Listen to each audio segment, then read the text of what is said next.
Welcome to the World Class Speaking podcast series. This is a place where you will learn how to present, persuade, and profit by improving your communication skills. Each episode in the series is a chapter from the book World Class Speaking in Action. And each chapter is written by a certified world class speaking coach. I'm your host, Matt Miller, and I've carefully crafted and summarized each chapter in the book. Do you want to create instant rapport with your audience? Or do you want to create a clever moment in your speech that will leave your audience remembering who you are? Or do you want to know a proven method to help your audience remember the main points in your speech? This episode is going to do just that by showing you how to use callbacks to drive connection with your audience. And this is part 2, episode number 7. And the chapter of the book that we're going to discuss is titled Use Callbacks to Connect. And the author that wrote this specific chapter is Wade Randolph. And Wade Randolph is a certified world class speaking coach, as well as a leadership and productivity strategist. And he specializes in leadership, teamwork, communication, and motivation. And this episode is so important because understanding and using callbacks will help you stand out and become a more memorable speaker. A callback, by definition, is a reference to a positive or humorous experience that will connect your audience emotionally as well as intellectually. And I believe that doesn't just have to be a positive or humorous experience. It could be a reference to anything in the past that your audience has awareness of or that they experienced. So the best way for me to demonstrate what a callback is just to give a few examples. And here's an example that I experienced at a NSA event. And NSA stands for National Speakers Association. I joined this association several months ago, and you get the opportunity to meet speakers. I joined NSA Ohio, so I met speakers in Ohio that give keynote speeches that do this as a profession, and there's also aspiring speakers there. And there was an event where the main speaker got up there and used a callback to a previous speaker. And this was super memorable. And it was a important lesson for me because it makes the speaker look like a genius. What the speaker did was the speaker got there early and watched the previous speaker give a speech. And that speaker knew they were coming next. And there was a memorable experience that the speaker beforehand did. And the speaker was talking about business cards. And when the previous speaker was talking about business cards, he got out his wallet and threw several business cards on the ground. And just the way that he gave the speech while throwing these business cards to the ground, it's like, this one's useless, this one's garbage. It was funny, and the audience remembered it. Now, when the next speaker got on stage, the next speaker talked about the importance of their business card, kind of as a joke, because the speaker before them made it sound like the business cards were useless.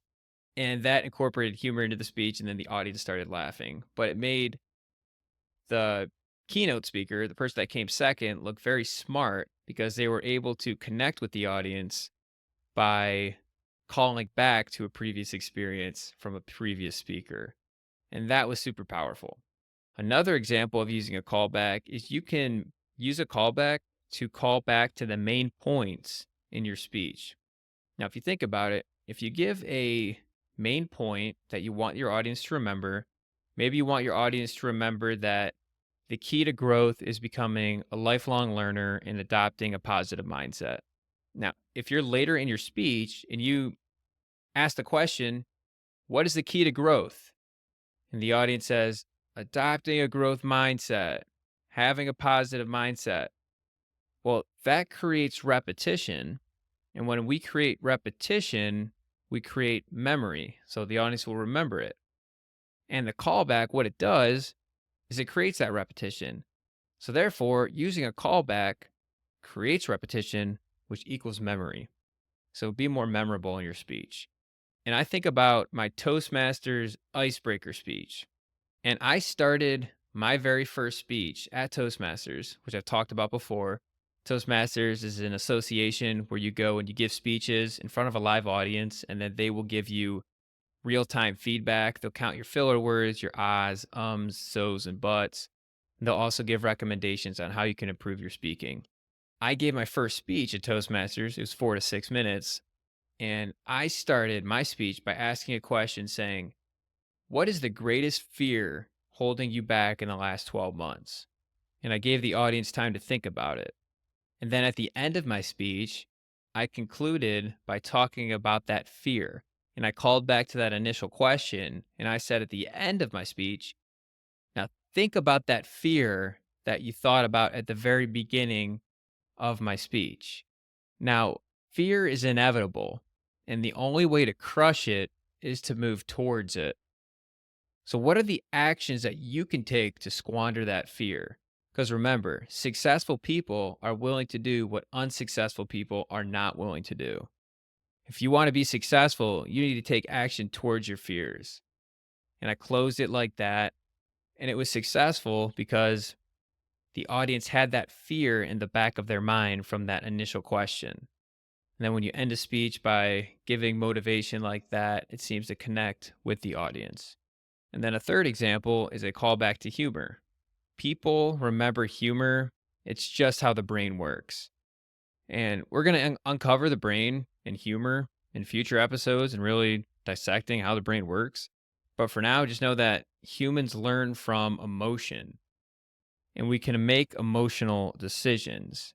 So when we hear humor, it activates the emotional side of the brain and we laugh. And here's another example from an NSA event. The speaker was on the front of the stage and asked the audience, the speaker was all about personal branding. And she said, what is a word that you want your fans and your audience to remember you as? Then somebody got up and said, ambitious. Okay, that's a good word. Somebody else said, I want my audience and fans to think of me as being a leader. That was another good example. And then there was motivation. And then she called on somebody in the back row and he said, I want my brand to be known as boisterous. And the keynote speaker was like, boisterous? What does that even mean? Is that even a word? And the guy in the back row was like 100% certain of it. Of course it's a word. Yes, it's a word. And then the keynote speaker kind of paused. Some people chuckled and then moved on. But then at the end of the keynote speech, the speaker said something along the lines of, now, as we close this speech today, I want you all to remember the key words that describe your personal brand. And I want you all to strive to be boisterous. And then the speaker said, if that's even a word. And it was funny because the speaker called back to that word and it drove connection with the audience and they started thinking, it's probably not a word. And I think I looked it up and I don't think it is a word. But as you guys are hysterically laughing in the background, that's an example of a way to call back to humor in your speech. And that would be an example of a good callback opportunity. To summarize, a callback is a reference to a positive or humorous experience that will connect with your audience emotionally as well as intellectually. And honestly, it doesn't even have to be humorous or positive. It can just be any kind of callback to any kind of experience.